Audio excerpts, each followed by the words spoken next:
Marni. Tok, tok, tok. Mendengar ketukan dari pintu utama, aku segera mendongak. Kuletakkan buku novel yang tengah kubaca di atas meja. Sembari berdiri, tanganku menyangga perut yang sudah sangat berat kurasa. Sebab kandungan yang mulai memasuki bulan ke-9. Kakiku menapaki lantai yang masih terbuat dari semen kasar, dengan berjalan sedikit menukit karena pinggang yang mulai sering merasa pegal. Kulirik jam dinding di atas lemari kayu buatan almarhum bapak mertuaku, langkahku terpaku kala melihat waktu yang ditunjukkan. 01,0, sudah lewat tengah malam. Siapa yang bertamu malam-malam? Kalaupun Mas Haris yang pulang, tentu dia akan mengucapkan salam. Sejenak aku terdiam. Pikiran berputar pada kata-kata orang tua zaman dulu, jika ada yang mengetuk pintu tengah malam, biasanya itu bukan manusia. Deg! Bagaimana jika dia hantu? Baiklah, kutunggu dia mengetuk sekali lagi. Tok, tok, tok. Lagi. Ketukan itu membuat aku terjingkat. Kali ini terdengar lirih namun teratur. Nilam, buka pintunya! Suara itu suara wanita. Sepertinya aku tak asing lagi dengan suara itu. Si siapa? Tanyaku lirih. Marni! Jawabnya cepat. Walah, Mbak Marni. Kirain siapa? Aku bernafas lega mendengar jawabannya. Mbak Marni adalah tetanggaku yang berada di Gang 12, sekitar 200 meter dari sini. Entah mengapa dia malam-malam begini bertamu. Kini aku berjalan santai mendekati gagang pintu, setelah mendengar jawaban dari siapa yang sedang mengetuk pintu. Namun, ketika tangan ini sudah memutar knop pintu, sebuah tangan menghentikan aksiku. Jangan dibuka, Lam! Ujar Mbak Faita, sedikit berbisik. Dia adalah kakak kandung suamiku. Kenapa, Mbak? Itu ada Mbak Marni di luar. Jawabku sembari kembali ingin membuka pintu. Jangan! Seru Mbak Faita, membuat aku menautkan alis bingung. Mari ikut Mbak. Mbak Faita menarik tanganku menuju ke lemari kecil sebelah kursi kayu.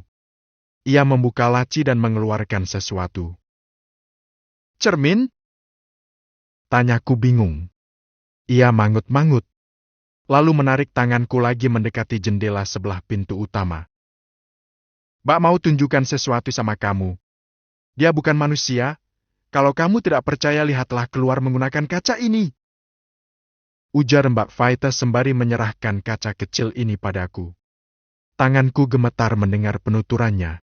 Mengapa dia begitu yakin jika yang di luar bukan manusia? Perlahan ku arahkan kaca pada area luar, setelah menyibakkan gorden yang menjadi penutup jendela.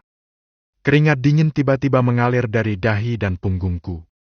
Rasa takut perlahan mulai menghampiri. Allahu Akbar! Seruku sembari melempar cermin ke sembarang arah.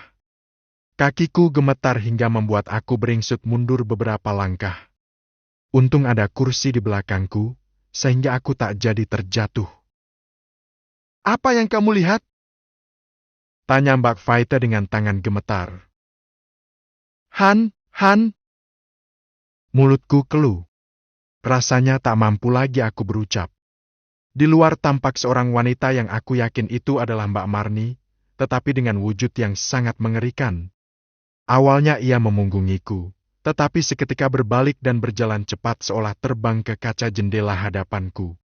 Wajahnya hancur, rahangnya patah hingga mengeluarkan cairan pekat yang merah sedikit berlendir, kulitnya semua melupas, matanya putih polos, seperti mata yang terbalik. Rambutnya juga sangat berantakan, mengenakan baju daster putih selutut. Ya Tuhan, apa itu tadi? Mbak Faita yang sadar akan kondisiku, segera menarik tanganku masuk ke dalam kamar. Aku yang masih syok dan diam 1000 bahasa diraihnya ke dalam pelukan. Mas Haris, Mbak, Mas Haris. Ujarku tergagap-gagap. Gak usah khawatir.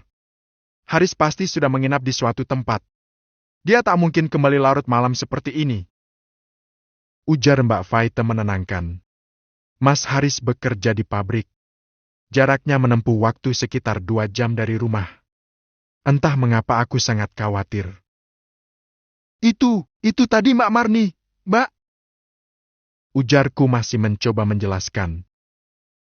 Iya Mbak tahu, tapi dia bukan manusia. Dia hilang selama 2 pekan dari desa. Sekarang kembali dengan membawa malapetaka. Selain meneror, dia juga membawa kematian. 2 warga sudah menjadi korbannya. Dia datang bertamu tengah malam, meminta kopi pahit lalu pulang. Besoknya, jika tak sakit, orang yang disinggahinya pasti akan meninggal. Jelas Mbak Faite yang membuatku semakin menggigil. Aku memang tak tahu soal itu. Sebab, baru hari ini aku datang ke rumah mertua, sebelumnya aku tinggal di kota. Mas Haris yang mendapat kerjaan di pabrik akhirnya memintaku untuk tinggal bersama Mbak Faite yang hidup seorang diri. Suaminya meninggalkannya ketika sedang hamil. Tak lama setelah itu, anaknya juga ikut meninggal. Aakhi!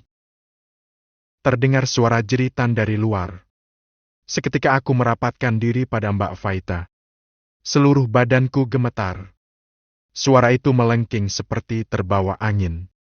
Seolah menjauh dan melayang lagi mendekat. Wus! Hembusan angin yang kuat dari luar membawa hawa yang mencekam. Apalagi rintikan hujan juga ikut turun serta menambah mencekamnya suasana. Bersamaan dengan itu, aroma bau busuk serta amis menyeruak tajam. Entah mengapa bayanganku pada sosok Mbak Marni yang mengerikan tadi. Aak! Suara jeritan itu masih terus terdengar. Hal itu yang membuat Mbak Faite berulang-ulang melafazkan ayat kursi. Air mataku sudah kalap, keluar hebat membanjiri pipi. Mbak, Nilam takut. Ujarku gemetar. Tenang, Lam.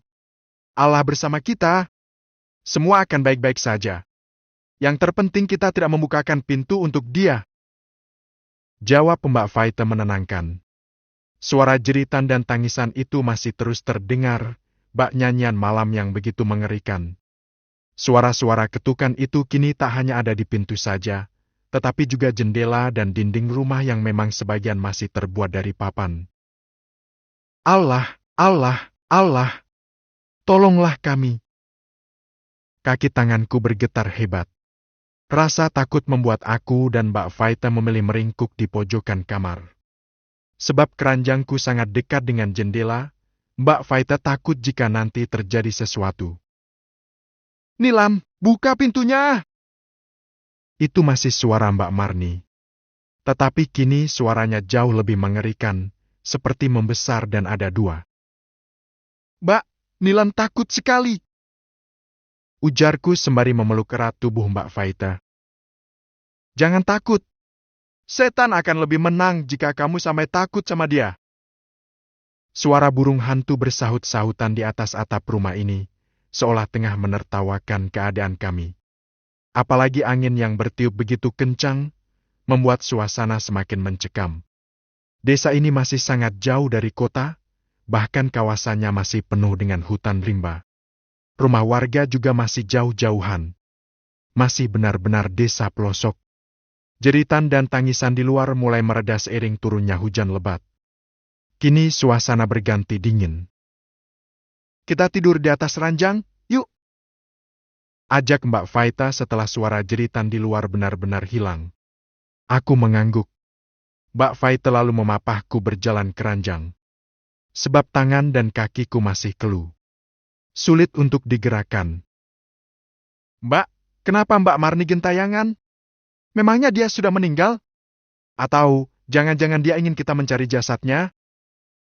Usulku. Mbak juga nggak tahu. Soalnya warga sudah mencoba mencari, tetapi rumahnya dikunci dari luar. Entah Mbak Marni itu sudah meninggal atau bagaimana, warga tidak tahu harus mencarinya kemana. Jawab Mbak Faite lesu. Baru kami akan berbaring di ranjang, suara dobrakan pintu membuat kami berdua terjingkat. Braak!